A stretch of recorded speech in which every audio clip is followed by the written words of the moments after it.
everyone. Welcome to the Roundup. I'm Bob Rook. When you think of the word Blixt, what do you think of? Well, if you thought of Jonas Blixt, the Swedish professional golfer, nice try, but not quite right for this show. Here to tell us more about what Blixt is and what they have coming up is our guest, Becky Boesen. Becky, thank you so much for being on. We appreciate it. Thanks for having me. Super excited to be here.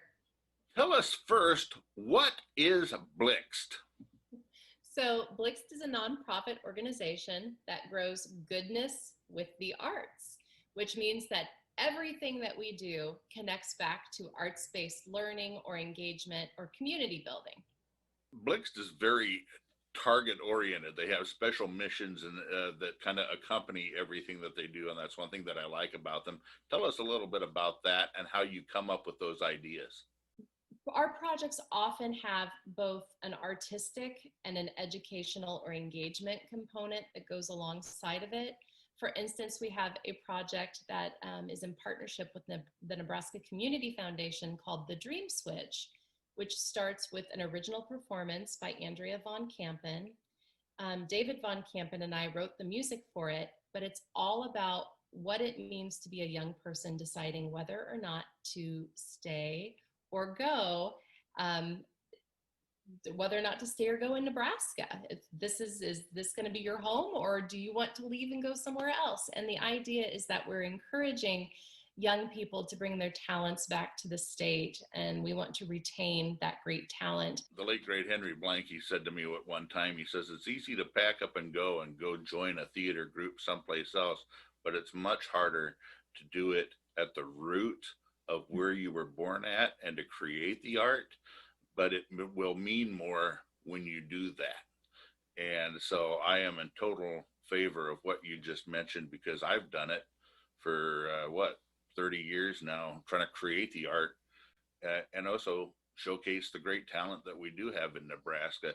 And that's not to say that people shouldn't go out and spread their wings a little bit and learn stuff, but it's also great when they come back here and, like yourself, being able to create in a place that we make home. I love that, Bob. And I've always loved that about the work you do. And we are a great place to make art happen in meaningful ways. And there are multiple communities that are utilizing the arts to address topics like economic development and filling empty storefronts and really creating vibrant places to live. I want to talk specifically about some of the Blixt projects, but before we do that, how is Blixt moving forward through the whole COVID situation? Thanks for asking. We decided early on that we were just going to kind of double down and embrace the virtual and see what that meant for us. So we kicked off the summer with, or actually late spring, with a project called Captain Soap Man. So with large soap or small hotel soap? Medium size soap, usually. No. Being a big guy myself, when I start with a small hotel soap, it slowly disappears and I can never find it. It's kind of a scary thing. So I would be mystery soap man. Mystery soap. You know, all soap is antibacterial, so it doesn't matter. That's good. So apparently, somewhere on my body, I have some hotel soap. Yes. Wonderful. More information than people want to know, but www.mysterysoap.org. That's right.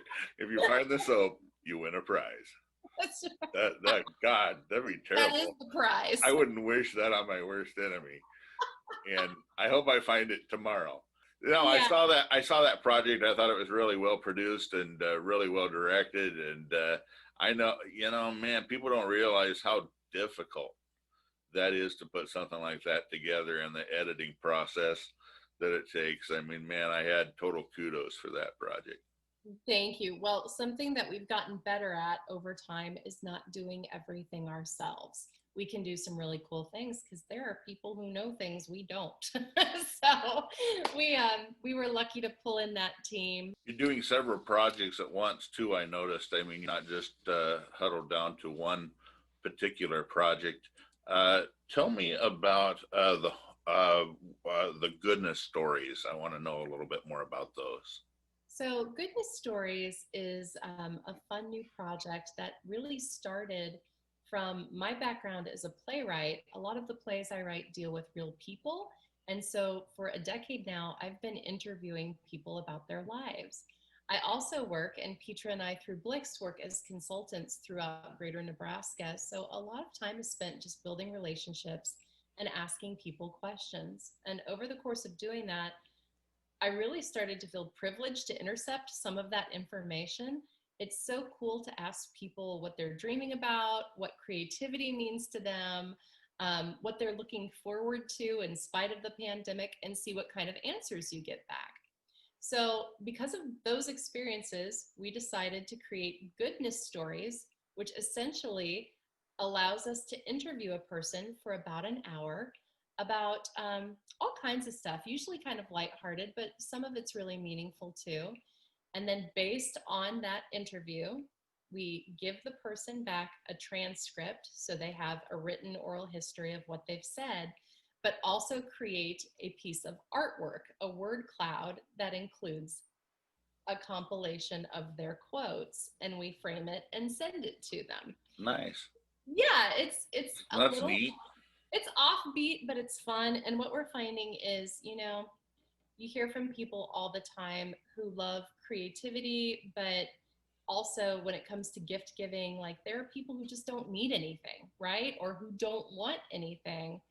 This way you can actually purchase for someone you care about an experience and then have that written documentation of what they shared to keep, plus the little piece of art. So we're really enjoying that project so far. That's great. Yeah. If I want to find out more about Blix, do you have a website that our viewers could go to? We sure do. It's www.blixt.space, SPACE. And please come visit us anytime. We always have a slew of projects going on. And if you're in the community and you think of yourself as a person who wants to use creativity or the arts to help move something forward and you have an idea, feel free to pitch it to us. Reach out anytime because we're always interested in growing goodness, and that takes lots of different shapes.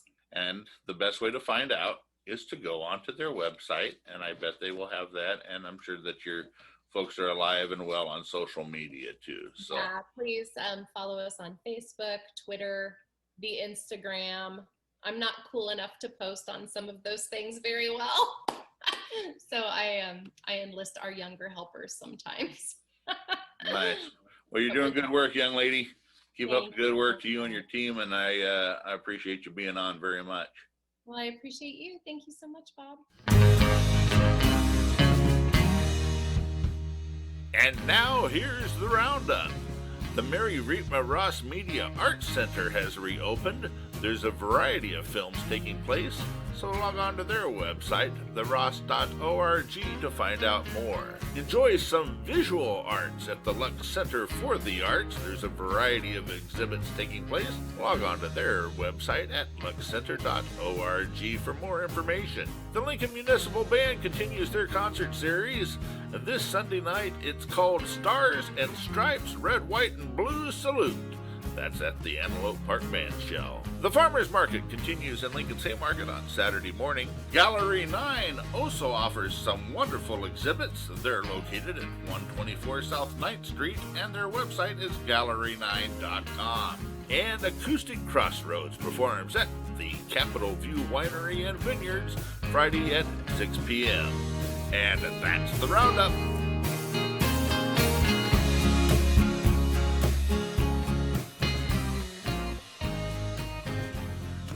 We want to thank you for joining us for this episode of Rook's Entertainment Roundup, and we also want to thank our guest, Becky Boesen.